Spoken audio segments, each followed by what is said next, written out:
Hey, what's up, everybody, and welcome back to That Triathlon Show, the podcast presented by scientifictriathlon.com. I'm your host, Michael, and this episode is Q&A number 88.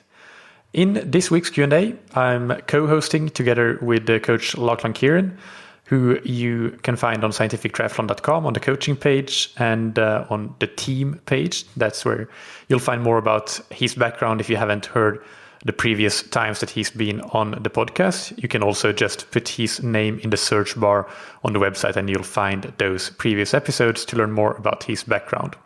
But we will get into the question, which has to do with polarized training and training intensity distributions, and discuss that in more of an open format with Laki today rather than the typical structure that I have.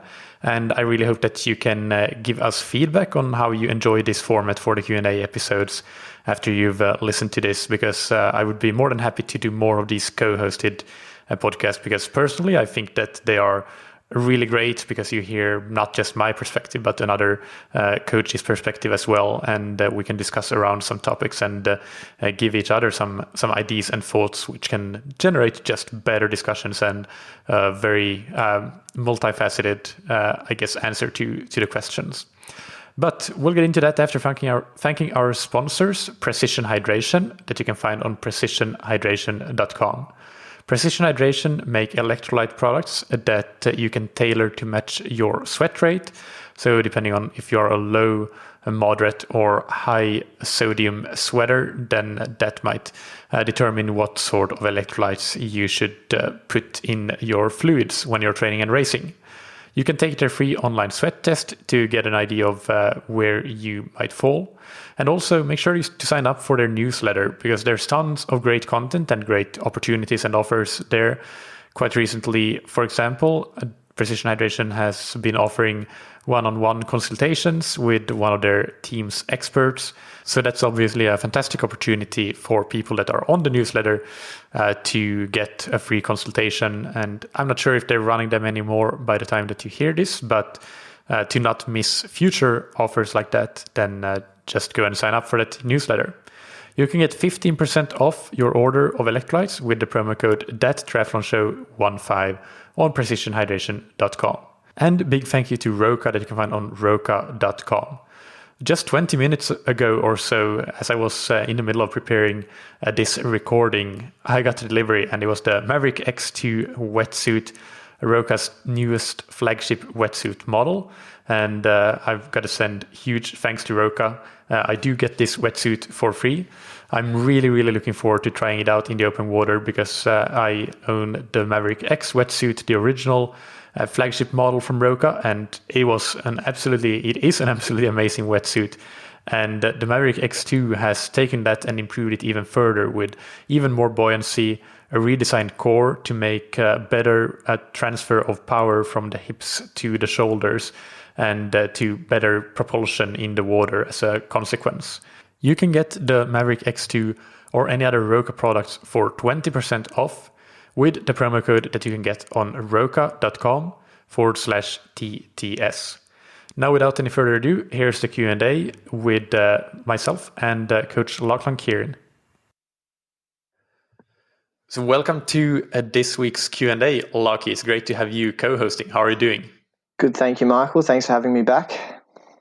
Great to have you. And let's just read through the question once more before we get into answering it and our thoughts on it. So the question is from Martin in the United Kingdom, who writes, Hi, Michael. I want to ask about the whole Seiler 80-20 polarized training approach.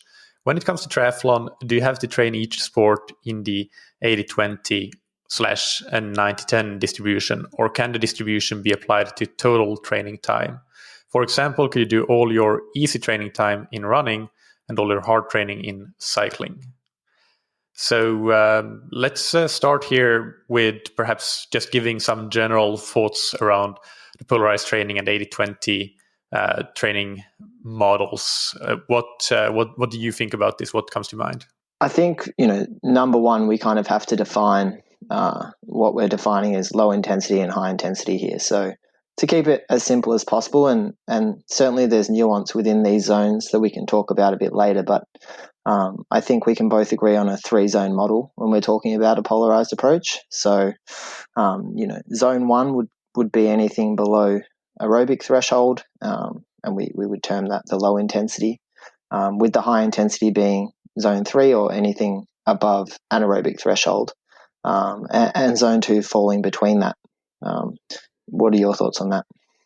Yeah, I would agree. Yeah. So, and in terms of finding those points, I think there's probably a number of ways, and I guess the optimal way would be to go into a lab and get the results and see those turn points. Obviously, that's not accessible for everyone, so there are some kind of easy ways to determine that aerobic threshold, or a good approximation of it anyway. Some that come to mind for me would be, that point where you can still nose breathe, and that's not for 10 seconds. That's for, an extended period of time. Anecdotally, it doesn't always work. I know for me personally, I tend to have quite blocked sinuses, so even sitting on the couch and nose breathing is a bit of a challenge. Another way might be to be able to, if you had music in, you could sing along without, absolutely huffing and puffing. Yeah, I think that the talk test, singing is new to me, but it's something that I use a lot with prescribing work at the aerobic threshold or just below it. Is you should be able to talk in complete sentences, say a few complete sentences, like a short paragraph, without huffing and puffing, and that's something that Carl Foster's work has sort of proven and validated against laboratory measurements. Yeah, and I think, from a coaching perspective as well, once you have enough data and, enough long workouts, and you can kind of compare those to the maximal heart rates, you can get a fairly good idea of where that point sits as well. Yeah, so we have defined those points, the zones, and the demarcation points of them. So, what are your opinions about actually the distribution, the 80-20 and the polarized? And perhaps we should just, if you want to talk about the difference between 80-20 and polarized, because it's not necessarily the same. Yeah, I think, as we come back to 80-20, and I think you agree with this, that, we're talking about 80% of sessions being low intensity and 20% of sessions including high intensity. So obviously, if you're going out and doing a 90-minute session, it's not all going to be over threshold. We're talking that includes the warm-up, main set, rest periods and stuff as well. So when we're talking about 80-20, I think we're probably talking about that distribution of sessions. Would you agree with that? Sort of, yes. In Seiler's work, absolutely. But I also think that 80-20 as a concept, as a name of a training methodology or philosophy, has become very strongly associated with Matt Fitzgerald and David Warden's work. And I think in their methodology, they're actually talking about the time and not the sessions, which is perhaps a mistake, because Seiler definitely started with talking about sessions, as you say. But I think that it's also now associated with sort of the training time, and so that's one source of confusion, I think. And I don't know what the right or wrong answer is, but these are all just models we have to remember, I guess. So it doesn't necessarily matter which is the right one. We just have to find the right one for each athlete.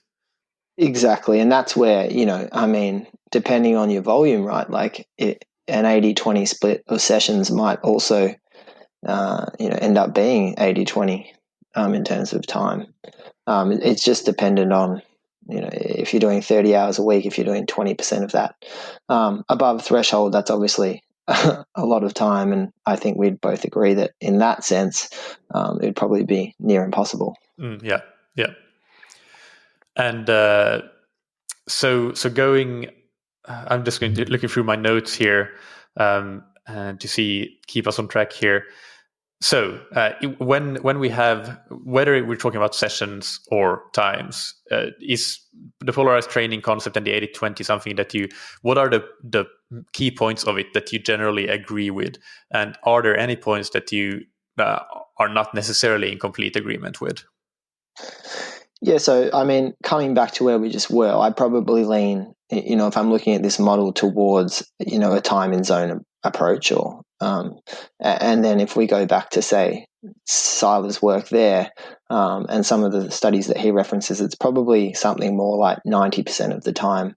And there's elite cross country ski kind of studies that they've done that is below that aerobic threshold, and fundamentally, I think I really do believe in that, just high, percentage of total volume being at or below aerobic threshold. I think there's, a huge benefit there to be had in terms of developing that aerobic capacity. And, there's been studies as well that show that we can elicit kind of maximal stroke volume at quite low percentages of VO2 max, really, 40, 60%, in an article that Alan Cousins wrote, where he referenced a study that was done. So, I think I think that 90% of time is sometimes missed. And I think what I see in athletes who follow this approach or who talk to me about it is the emphasis is on the intensity,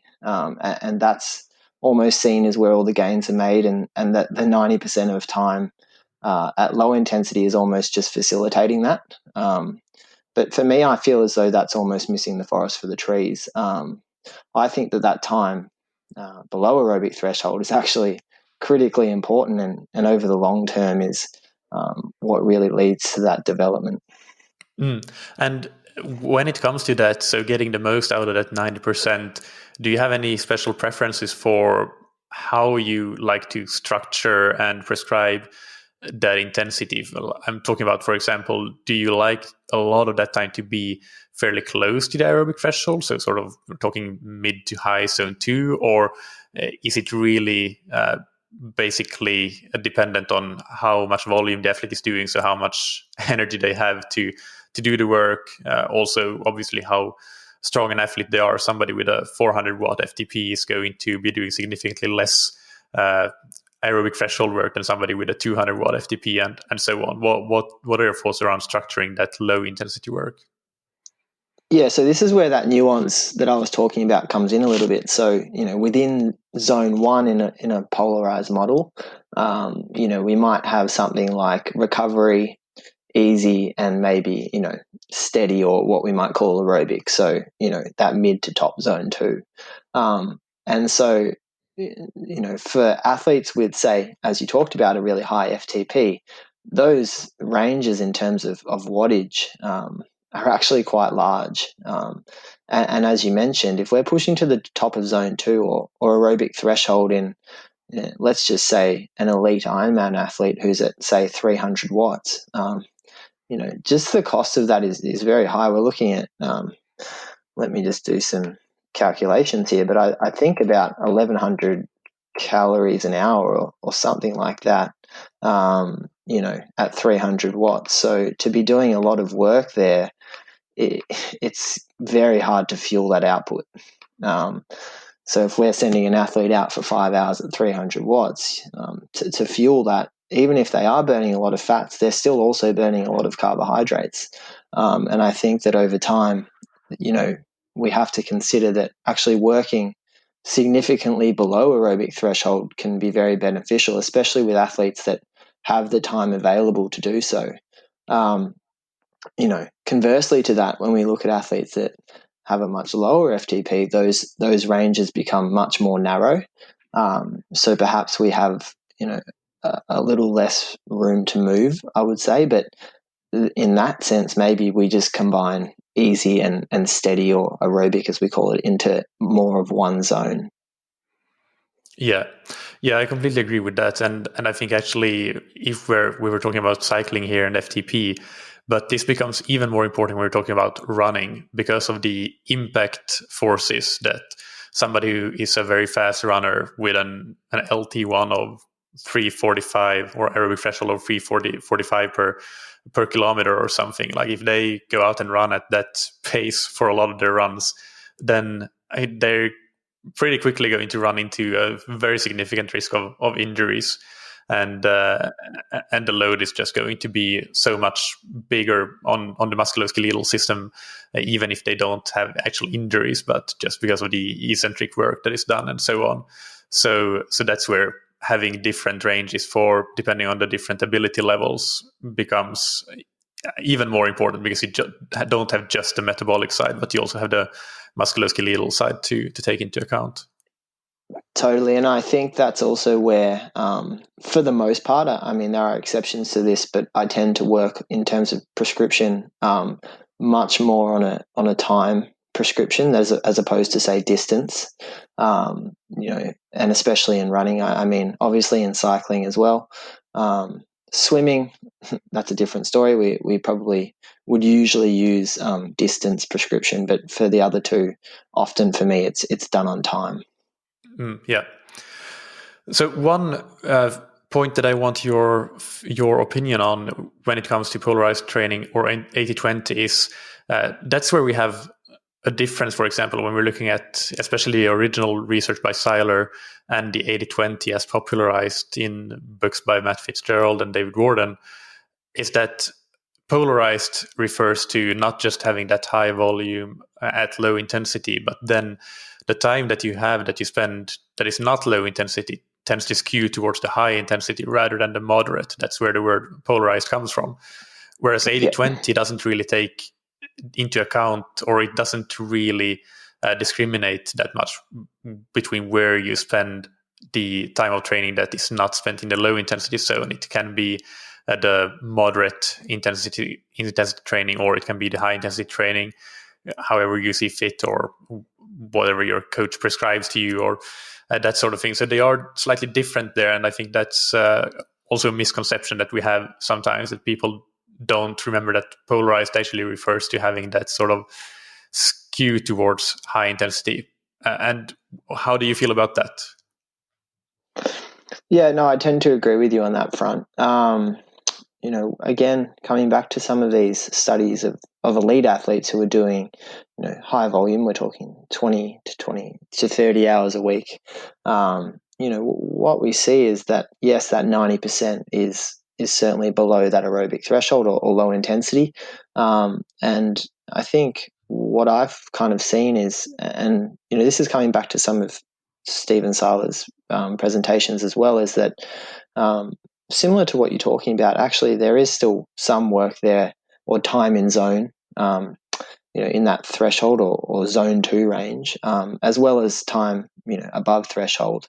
Now, obviously, for any athlete that trains outside, it's going to be very difficult to avoid any time in zone in terms of zone 2.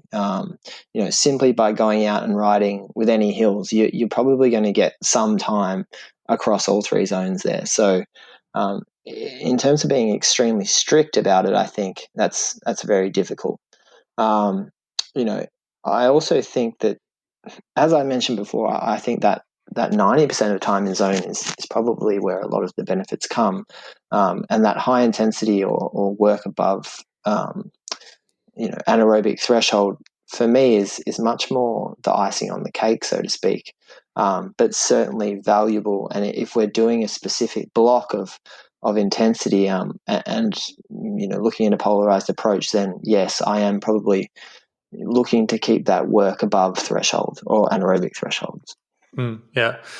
So my opinion on this is actually that I'm definitely not convinced that the polarized approach in terms of skewing towards the high intensity rather than the moderate intensity is the best way to go for triathletes. And I think there's still a lot of work to be done there, because we have to remember that the studies that have pointed towards this being the distribution that elite athletes use are done in sports that are quite different to triathlon, because there are shorter events like cross-country skiing. Only the 50 kilometer or 30 kilometer for women is a longish event. But then other than that, most events are 30 minutes or shorter. So comparable to a 10K on the track, which is a very different event to even an Olympic distance triathlon. Most definitely, yeah. So I do not necessarily think that, necessarily agree with the idea that the moderate intensity zone isn't valuable. I actually think it's very valuable, and especially for half and full distance triathletes. But like you, I agree that a lot of the benefit comes from the low intensity training. So, but that's where there are a lot of misconceptions around that, because I think that one of the great points that Steven Seiler's research has brought up is the amount of volume in a low intensity training zone and how that can be super beneficial. And I'm totally on board with that, but that doesn't mean that the entire principle is something that everybody has to agree on. And I still think that there are things that we can't apply like just right out of the box for triathlon from those studies that have been done. Totally. And I think we also have to consider that, once we start working, over anaerobic threshold, or, keeping it very polarized, obviously any time then that we're doing intensity, we're also, really working those anaerobic energy systems as well. And especially for long course triathlon, depending on the athlete and depending on, their VLA max and things like that, it potentially is not really what we want to be doing in that phase. So especially in those phases where, say we are trying to decrease VLA max, I know that you've spoken with Sebastian Weber recently as well, but it's very important to keep that kind of strength work and tempo work in there as well.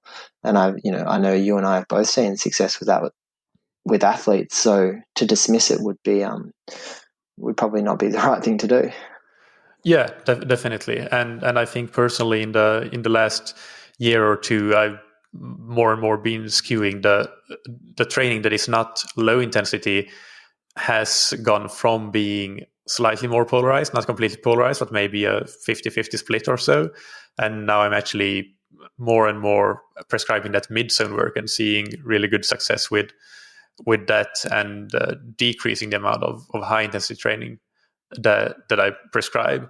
So but again, these are just sort of things that anecdotally for us we have we are doing, but it doesn't mean that it's right, and the individual might react differently to another individual, of course. So it's not we're not trying to establish any rules here. We're just discussing around it.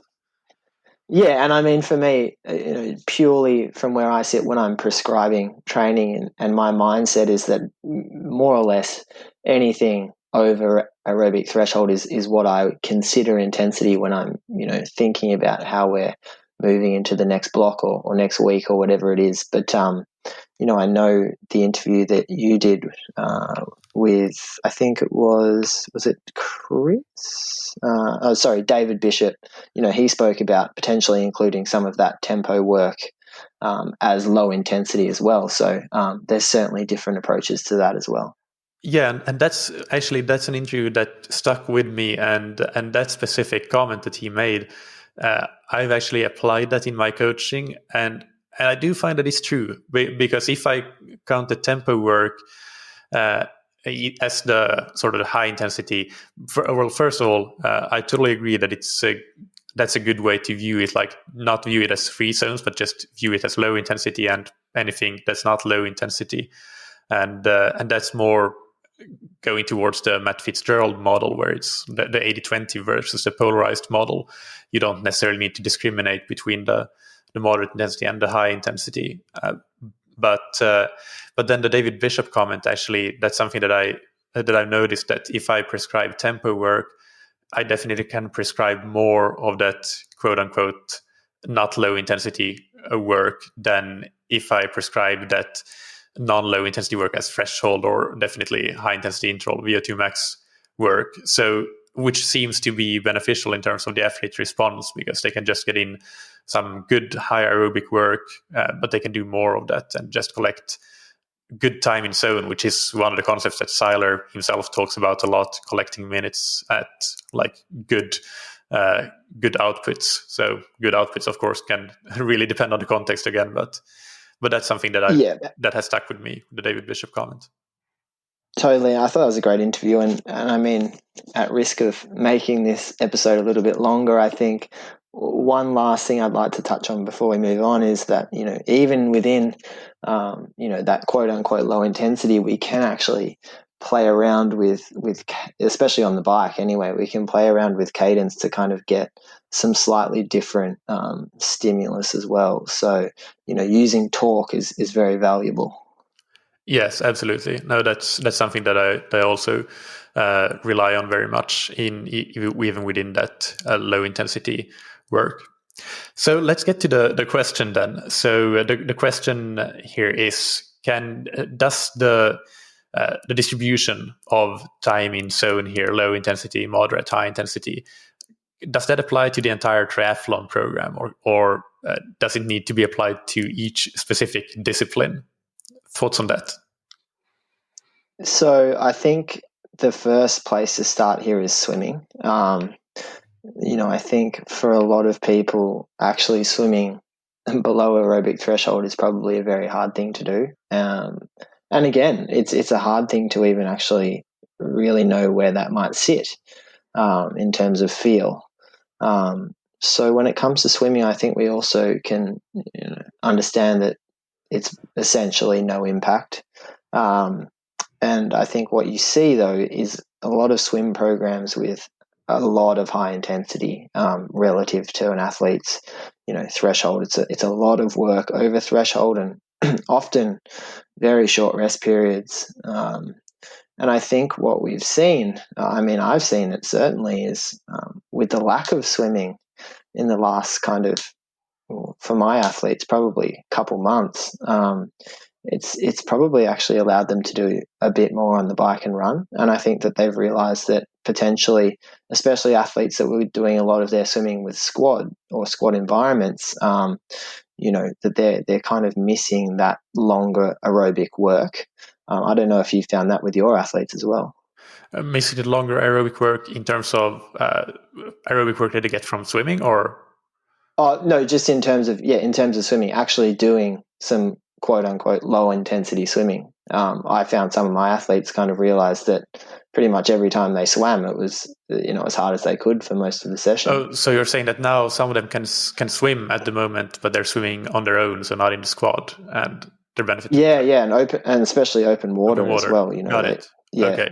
Yeah, I haven't seen that because my athletes, actually, the situation I have with my athletes is that almost nobody that I can think of right now off the top of my head is actually swimming still. But I can totally see how that would be the case. Yeah. And, so then if we move to the bike and run, do we need to kind of distribute that intensity evenly across the sessions? Is that what we're talking about? Yeah, exactly. Whether the distribution needs to be applied within each discipline or whether it applies more as a whole to the entire program. Yeah, so I think we need to probably think about two things here. Is one, that kind of central development. So, in terms of stroke volume in the heart and all those kind of things. Well, in that sense, one would say probably not. Well, I would say anyway, and you see that. You see swimmers and cyclists still getting fantastic VO2 scores running. And is it what they would also get biking or swimming? No, it's not. And, the reason there is, as we actually look at the muscle recruitment and the muscles we're using, we're seeing differences. Obviously from swimming, a big difference, but even between running and biking, yes, we're using similar muscle groups and we are using the same muscles, but certainly very different, use of those muscles and the amount that we're using each muscle group. So, in terms of do we need to do it within each, I think we have to also think about where the athlete sits within each. If they're coming from a background of a lot of cycling, do we need to do as much high intensity, or are they able to actually handle volume? So if they're able to handle volume and it's not affecting their running so much, potentially we don't need, as much high intensity. And then if we go to the run, we have to consider, as you talked about, the impact. So, if we're talking about 20% of time in zone at above threshold running, we're starting to really talk about, for some athletes, quite a lot of volume of fast running. So something that we'd really have to be careful with the impact. Yeah. At the same time, with running for triathletes, I think that it's actually a reason that a lot of triathletes can become really fast runners without doing anywhere near as much running as runners do. That running with the amount of time that is taken up by cycling, but also swimming, running volume isn't necessarily that high, even in long distance triathletes, and even on the professional side, some are very low volume. So I think running, if you stick to the training intensity distribution there of like 80-20 or 90-10 or something, like even a 90-10 would for many be a very, very small amount of time in zones. I actually think that 80-20 is probably something that still gets you a decent amount of time in the higher zones. But for most, of course, if you are somebody that really trains a lot or focuses on the run at the moment, then yes, you might need to be more careful. But for most, I think that it's possible without overdoing it. If you have built up to it, you're not just jumping into a program and suddenly jumping from 5 hours a week of training to 15 hours per week of training total. Yeah, and I mean, even if we consider, let's just consider at the elite level of running. I mean, if we're looking at hours per week versus, say, an elite Ironman athlete, we're probably seeing an elite Ironman athlete do double, if not more, in terms of total time of training. So, I think that, as you spoke about before, that we do have to consider the difference between a triathlete and a single sport athlete. Yeah. So the couple of points from my side, I definitely agree with the central adaptations, the heart and the cardiovascular system there, and how they overlap in many ways. So my general answer to the question is that no, you should not consider the disciplines as independently. You should consider triathlon as one sport, and plan your intensity, your higher intensity and your lower intensity as if you're doing one sport, and then you can move things around, and you can maybe have a period where you focus more on high intensity in one discipline than another. You could, as Martin, who is asking this question, suggests, potentially do all of your hard training time in a week could be done on the bike. Of course, you should still do that low intensity work on the bike as well, because as we mentioned, that's a really key stimulus. It doesn't mean that you do 100% of your bike training is high intensity, but 100% of your high intensity could be on the bike. That's I think that's a very good point to make there. Yeah, I think that's something that we probably didn't discuss earlier, but certainly agree with you on that one. I think the other part of that question was about, that he was coming back from an injury as well, which basically is preventing him from really doing that run intensity as he returns. And as you know, that's certainly something I can relate to, having come back from some fairly catastrophic run injuries.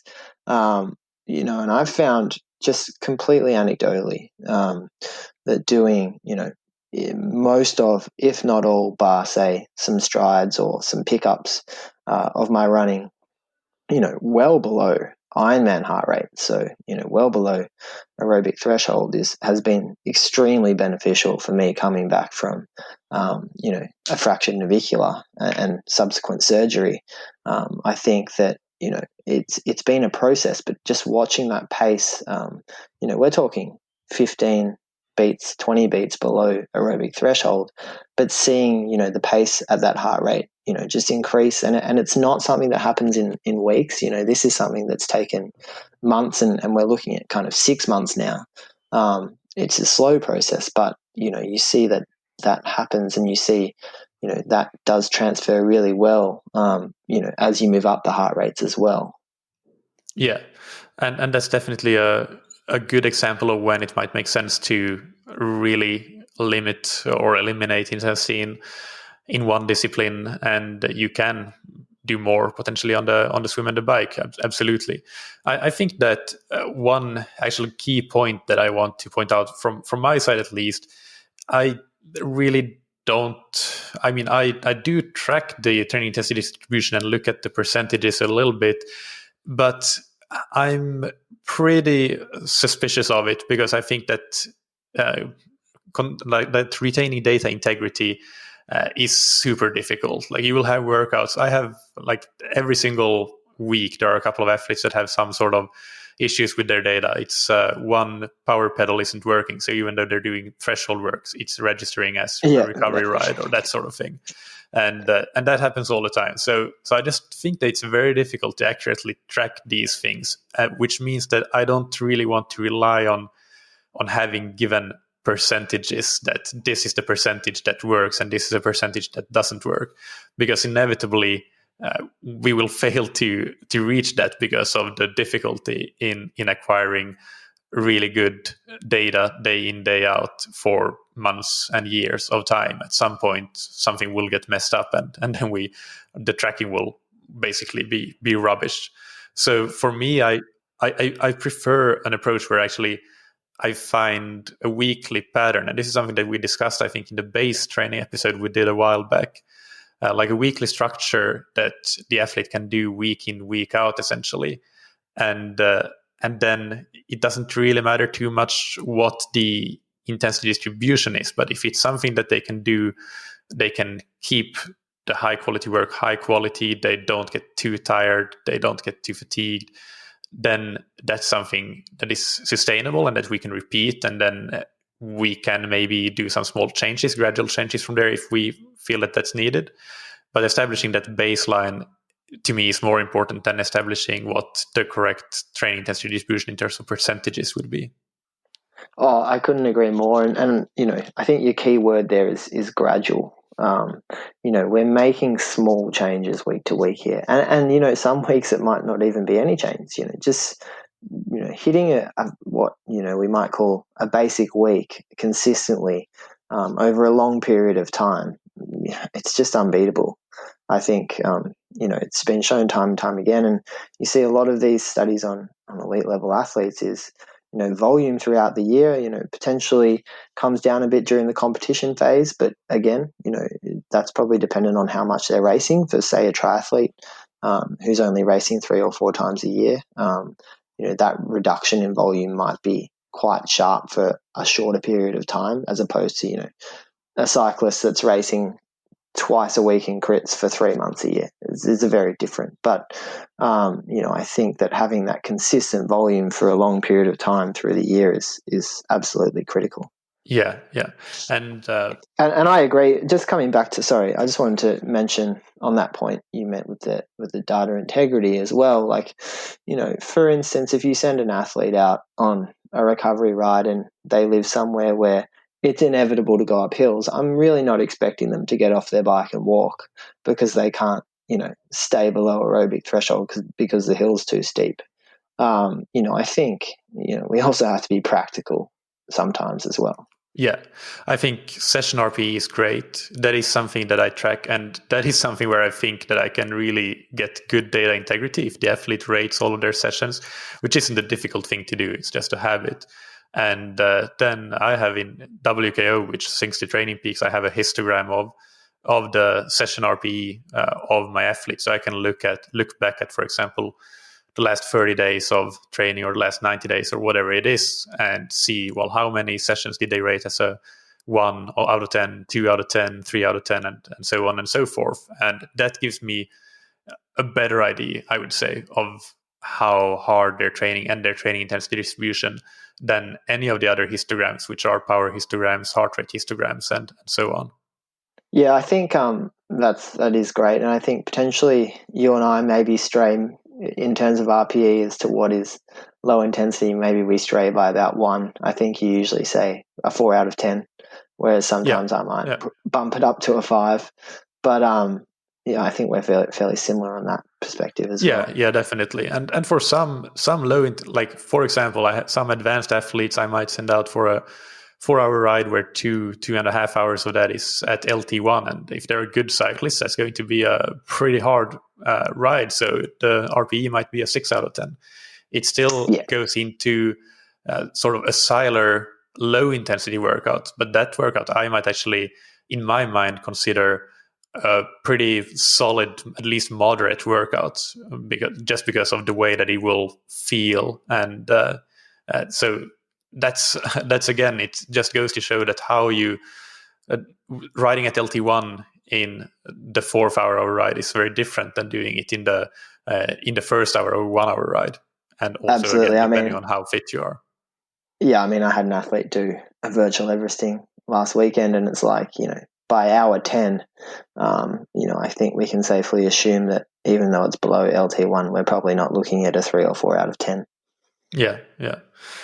And one thing that I also wanted to mention here that I have in my notes is this is something that we will, the listeners will hear more about in just a couple of weeks when I have Sebastian Weber on for another interview. As you mentioned, he talked about the way that he plans training for his athletes includes actually looking at the carbohydrate demands of the session. So when athletes have gone through testing so that you can have a good idea of how much carbohydrate they burn at different intensities, then what he does is to look at that carbohydrate combustion, and a session that's going to use up a lot of carbohydrate, they will simply require more recovery before you can do another really hard session, and just simply the time between moderate, hard, easy sessions is adjusted based on how much carbohydrate you burn and how much you can realistically replace. And that brings up an interesting perspective in that, obviously, again, as we have mentioned, that 350 or 400 watt FTP pro cyclist, they will be burning a lot more carbohydrate than a 200 FTP rider or 150 watt FTP rider.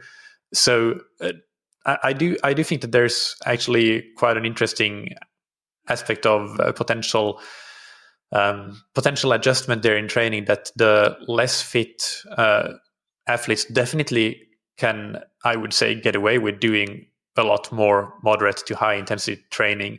The question is whether they will benefit from it, because you might not, the goal is not necessarily to maximize your high intensity or moderate intensity training, it's to maximize training adaptations. And as we've talked about already many times, we said that low intensity training is a powerful stimulus, and that's something that everybody, even also the beginners, or as much as anybody, need to do that. But I do think that potentially for the more time-limited athletes, especially the ones that are towards the lower end of caloric expenditure because of lower fitness, they might be able to have a slightly higher skew towards the moderate and high intensity training versus the really fit athletes with really high FTPs and threshold paces and so on. Yeah, I mean, I tend to agree. And look, this is something I had in my notes. When you're talking about athletes that are pushing up into that really high volume, let's just say over 20 hours a week, I think that's a really good way to look at it, because in terms of just fueling the work, to do that, if you were doing, a really high proportion of that, over aerobic threshold, pushing up to anaerobic threshold or above, like just as you mentioned, the amount of carbohydrate use can be quite huge. Even at aerobic threshold, yes, fat oxidation might be very, very high, and it probably is in most elite athletes, but your absolute energy demands mean that you're still having to use quite a lot of carbohydrate. So fueling that work is quite tough. Whereas, as you mentioned, as you move down, let's just talk about cycling here. Let's just say 150 watts. Fueling that is certainly not as difficult to do. But we do have to consider the benefits that do come with working below aerobic threshold, and I still think for athletes across the board, we do want to improve that fat oxidation, and working in those lower zones is important. Exactly. Yeah. So that's I think one of the main points to take from this, that even if you can do more high intensity, it doesn't always mean that it's the best thing to do, because actually the stimulus needed for an athlete might be that low intensity work. And for many athletes more at the beginner side of the spectrum, that's something that is definitely lacking. So again, I don't think that there's a magic percentage that you need to hit necessarily, but I definitely think that even if you are somebody who is training only 4 or 5 hours per week, and you theoretically could week in, week out do mostly high intensity training, that's not the best way to improve by any stretch. Yeah, far from it. And, I probably have said this every time I've come on the podcast, but, for anyone, unless you're planning to, win Kona this year and then retire, it's always valuable to take a step back and have that 30,000 foot view, and think long term with all these training approaches as well. I mean, long term consistency is really the key. And, I think that's why we see athletes still being so successful into, the mid to late 30s, and if not 40 plus, if you look at Cambrian or Crowe or Natasha, all those athletes, that's years and years of aerobic work, that's, coming and really showing at that kind of later age. Yeah, absolutely. Just looking through the question again. So do you think we answered it? I think that our conclusion is that basically you don't have to consider the training intensity distribution individually per discipline, but equally when it comes to considering it in terms of your entire triathlon program, it's about more than just looking at percentages, but considering what the stimulus you get out of different types of workouts are, and what your fitness level is, whether you are coming back from an injury and so on. Then it might make sense to make some changes in running, for example. There are many more things that go into this, and the time in zone or percentage distribution isn't by any means a master metric that rules them all. Like, there are just, you need to have a holistic view of many of these things. So I hope that our discussion has illuminated that aspect of planning training. Yeah, and I think, what I always come back to is don't be afraid of that low intensity work. It's hugely valuable, and it's not just, it's not just a means to, a filler for the high intensity work. It's actually in and of itself hugely valuable, and can be very enjoyable as well. Oh yeah. Well, one of my biggest pet peeves in triathlon or endurance sports is the term TSS filler for low intensity work. That really gets me going. Yeah, we could have a whole podcast on TSS. Yeah. Well, yeah, I think that we did a decent job of really trying to sell the benefits of low intensity training as something that is part of your quality training, just as high intensity and moderate intensity can be that. Yeah, so, and I think for this, I just want to say for this athlete returning from an injury, that's especially, something to listen to as well. Don't rush into the high intensity. It's not something that you do need to rush into, and, rehabbing the injury and making sure you're strong is certainly going to be your number one priority. Yeah, and just for context, because I did shorten the question here that I read out on air, but the original question was longer, and you have seen that, and that is why this athlete being injured, but I didn't actually mention it. So for listeners, that's the context here. But yes, it makes sense, and I think it's something that is sensible to do to limit or eliminate intensity for now in running. And yes, that probably means that you can do more in cycling and swimming when that opens up. But again, that doesn't mean license to not do the low intensity work as well on the bike and the swim. Yeah, there's a big difference between can do and should do. So just remember that. All right. Thanks, Lockie. Anything else that we have missed and should mention? No, not at my end. I think we did a good job. All right. Perfect. Talk to you later then. Bye-bye. Thanks. See ya. Bye. So that's it for today. Thank you, Martin, for the question. And keep sending in questions, everybody, to michael@scientifictriathlon.com. And that's Michael with a K. As I said at the beginning, let us know what you think about these co-hosted Q&As. If it's something you'd like to hear more of, I would be really keen to make that happen, because I certainly think that I get the most out of it when I talk with somebody else and not just spit out my own thoughts into the podcast universe. We have links in the episode description in your podcast app to a number of related resources, podcast episodes, previous podcast episodes, and the article mentioned by Lockie by Alan Cousins, which was on how trainable VO2 max is, but also mentioning things regarding stroke volume and how it relates to volume of training. Also, make sure that you listen to last week's Q&A number 87, where I discussed a bit more about the issues with maintaining data integrity when it comes to tracking training intensity distribution. So we went into a bit of that here, but I went into more detail last week, even if that was specific to swimming. But the general concepts do apply to all sports. Also, a final reminder that this is the last week that the beginner Ironman training plan is on its launch offer. So you can get it for 60% off until Sunday, the 31st of May. So this Sunday, if you're listening when this episode goes out. Check that out. You can get all the information on scientifictriathlon.com.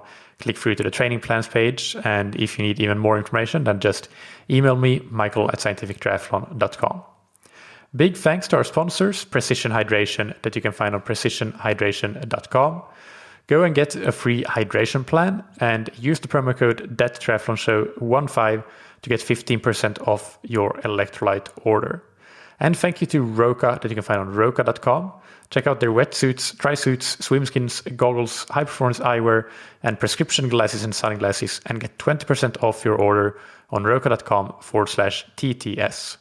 Thank you, as always, for listening. Keep training smart and keep loving triathlon.